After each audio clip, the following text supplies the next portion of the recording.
Gaming laptops are insanely powerful now, but they still have one big problem: heat.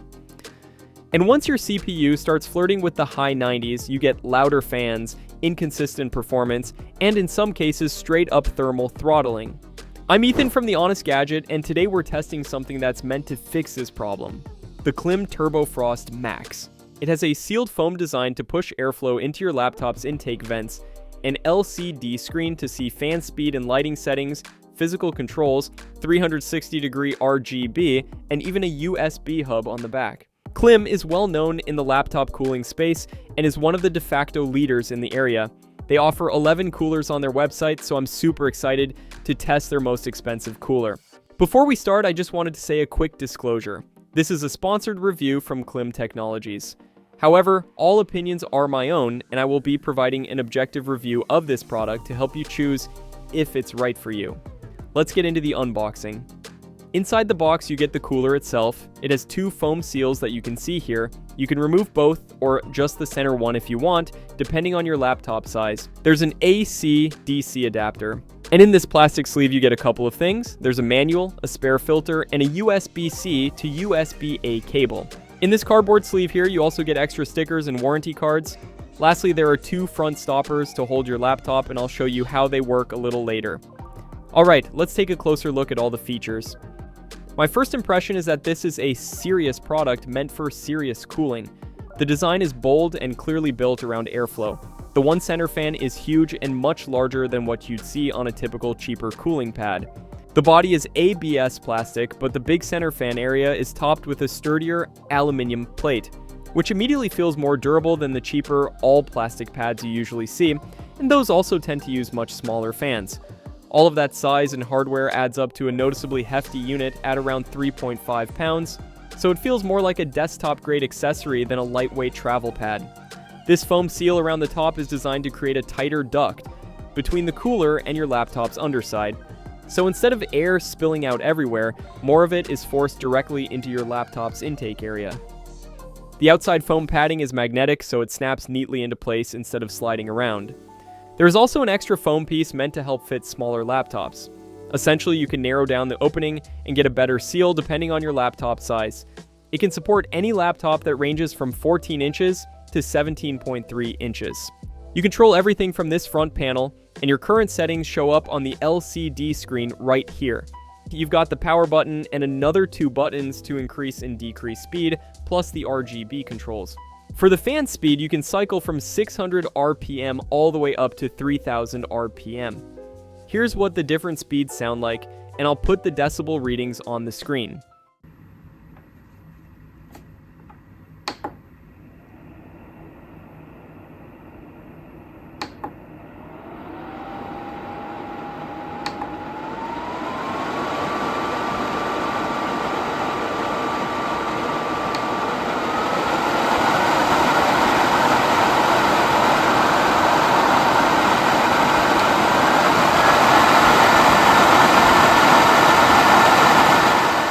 This thing can get very loud, and you really start noticing it once you hit above 1500 RPM. That's where it stops being background noise and starts becoming part of the room. So I'm curious in my testing whether I can get most of the cooling benefit while staying in the quieter range at or below 1500 RPM, where the noise is more tolerable. The good news is, if you're wearing noise-canceling headphones, a lot of that fan noise gets masked anyway. And in real use, once you place a laptop on top and the foam forms a proper seal, the noise will drop as well by about 5 to 10 decibels, depending on how well your laptop seals the opening.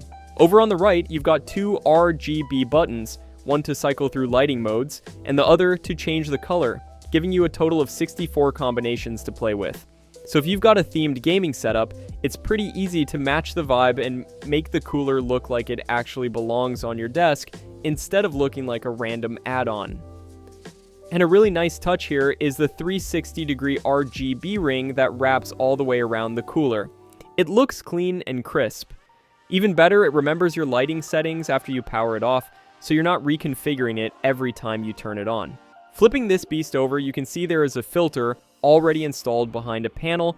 You can simply unlock it, check if the filter needs replacing, and if it does, you can use the spare filter included. I'm so happy they included that. It saves you from that moment months later where the filter's clogged, performance drops, and you're scrambling to find the right replacement. It's also on the underside when you can adjust the angle settings. Pull out the stand and then use the bar to sit the cooler at 4 different angles. You can set it to what is comfortable to you.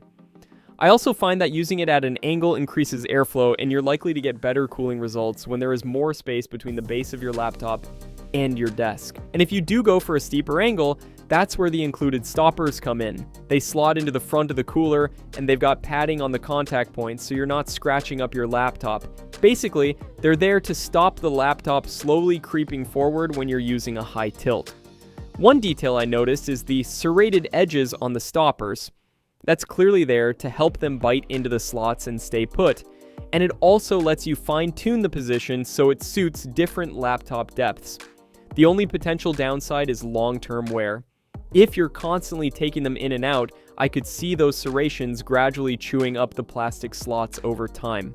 At the back of the cooler, you'll find multiple input options. You can see here we got one for the power adapter, 1 USB-C port, and 3 USB ports. In order to use the 3 USB ports, you'll need to use the included USB-C to USB-A cable. This will also power the cooler itself, but at a lower mode. You'll be limited to a max fan speed of 1800.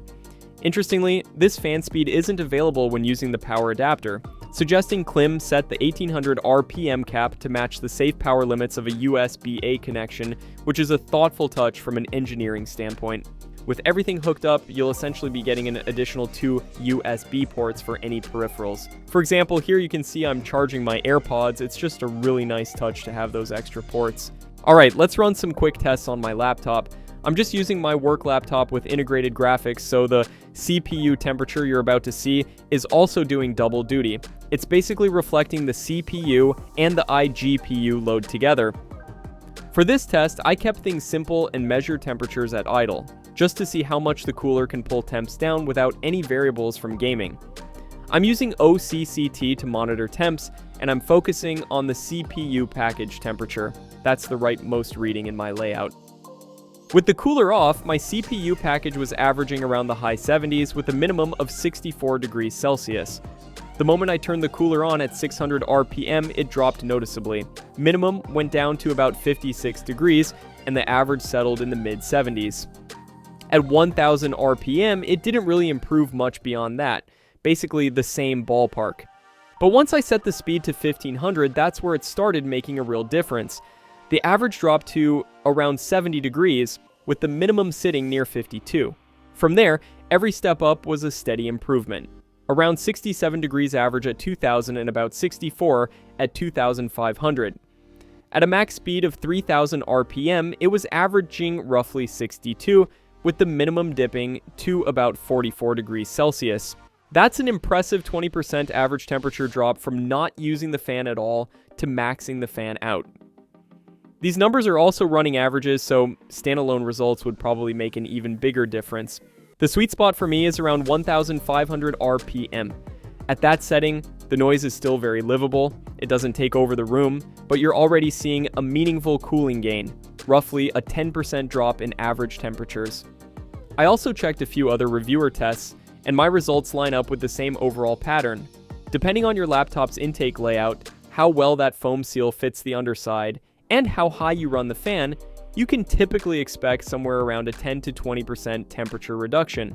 To put that into real-world terms, if your CPU and GPU normally hover around 95 degrees Celsius in a demanding game, this can bring you down into the 70s in a good setup, or at the very least keep you out of that danger zone where laptops start pulling back power to protect themselves. So the final question, is it worth the price? The KLIM Turbofrost Max usually sits just under the $100 mark, but realistically you'll often see it closer to $80 on sale. And at that price, it's not competing with basic $20 to $40 fan pads, it's competing with the best sealed high-pressure laptop coolers. And in terms of real cooling performance, it largely earns that position. From a raw cooling standpoint, it's one of the stronger options in this category. It doesn't quite hit the extreme levels of something like an IETS GT500 that brute forces airflow with an RPM that can go up to 5000. But here's the thing. In real-world use, you rarely need to live at max speed anyway. Most of the benefit comes in that 1500 to 2000 RPM range, where you get consistent, sustainable temperature reductions without turning your desk into a wind tunnel. And that leads to the most important point. This isn't a general purpose cooler. It's built to solve a specific problem: sustained heat and thermal throttling on performance laptops. If your gaming laptop routinely creeps into the mid to high 90s, this kind of sealed cooling can genuinely change the experience. More stable clocks, fewer frame dips, less fan chaos, and less heat stress over long sessions. That's why I think it makes the most sense for people with higher-end gaming laptops, the desktop replacement type machines, where you've already invested serious money into the hardware. In that context, spending $80 to $100 to help protect performance and reduce long-term strain just feels like a smart add-on. So yeah, if overheating and throttling are problems you're dealing with, I'd recommend the KLIM Turbofrost Max. Thanks for watching, and I'll see you in the next one.